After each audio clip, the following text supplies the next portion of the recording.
Bueno, y para conocer un poco más la situación que viene de nuestro hermano país del norte, estamos enlazados telefónicamente esta vez con Gabriela Rivadeneira, asambleísta nacional del Ecuador. Bienvenida, asambleísta, a las noches informativas de UCI Noticias en Perú. Buenas noches. Hola, un saludo especial con nuestro hermano país de Perú en estos momentos muy conflictivos para el Ecuador y de mucha conmoción social.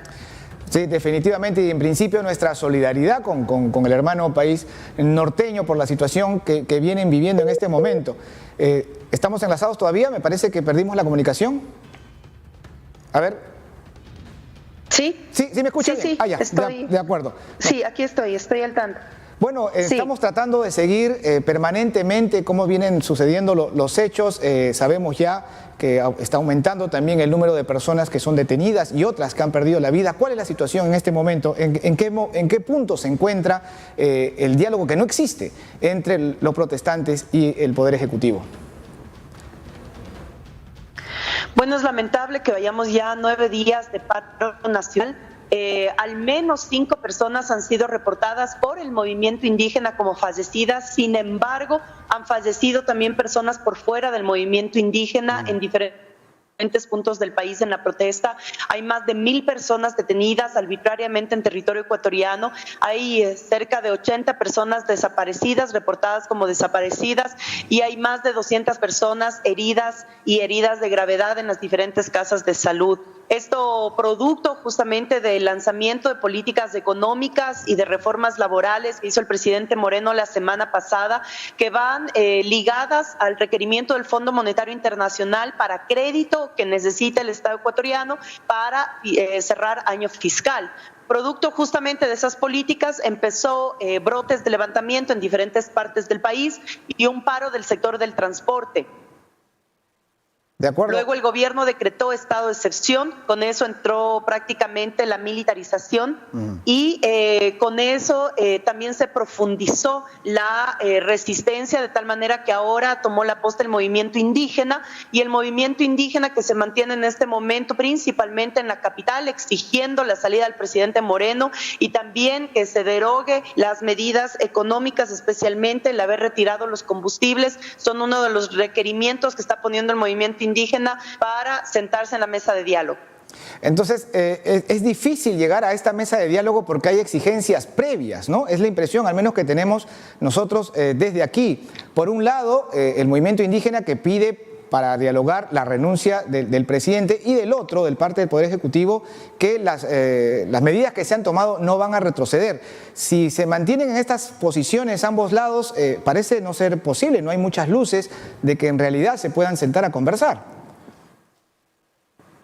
En efecto, hay un dilema muy grande porque de inicio, recordemos que esa no era la solicitud del movimiento indígena y de los sectores movilizados. La solicitud era que se levante el estado de excepción y que se revise el paquete económico. Sin embargo, ya con la cantidad de fallecidos que existe y una represión brutal, esta tarde prácticamente parece alrededor de la Asamblea Nacional un campo de guerra.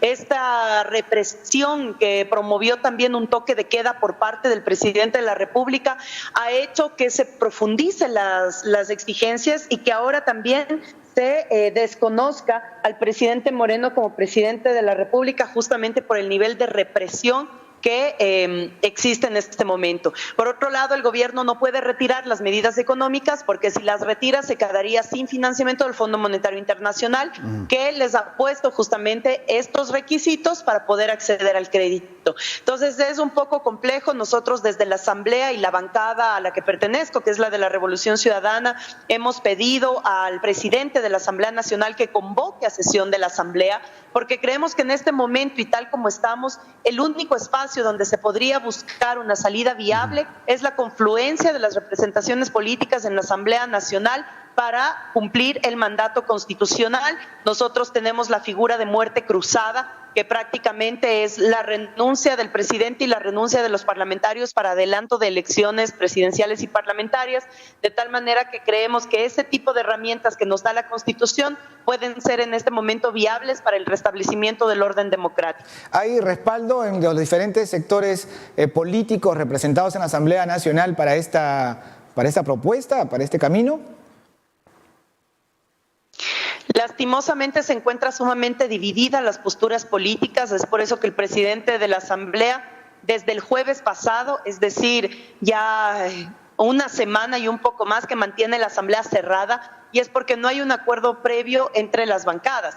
Hay bancadas de derecha aliadas al gobierno de Moreno que sostienen la línea de gobierno y sostienen la represión, además con muestras muy clasistas y racistas dentro de sus expresiones. Y por otro lado, representaciones más populares en la Asamblea que estamos pidiendo revisar el estado de excepción para derogarlo, que es una figura constitucional que también nos da la Asamblea, y poder avanzar hacia la restitución del orden democrático. Sin embargo, no hay acuerdo y por eso es que todavía no ha sido convocada sesión del Pleno.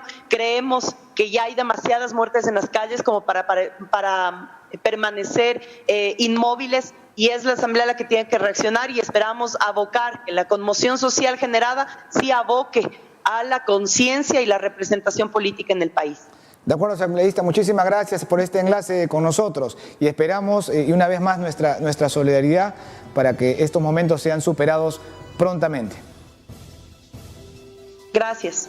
Gracias también. Conversábamos entonces con Gabriela Rivadeneira, asambleísta nacional, presidió además la Asamblea Nacional de Ecuador, es lo que viene a decir acá el Congreso de la República entre los años 2003 y 2017.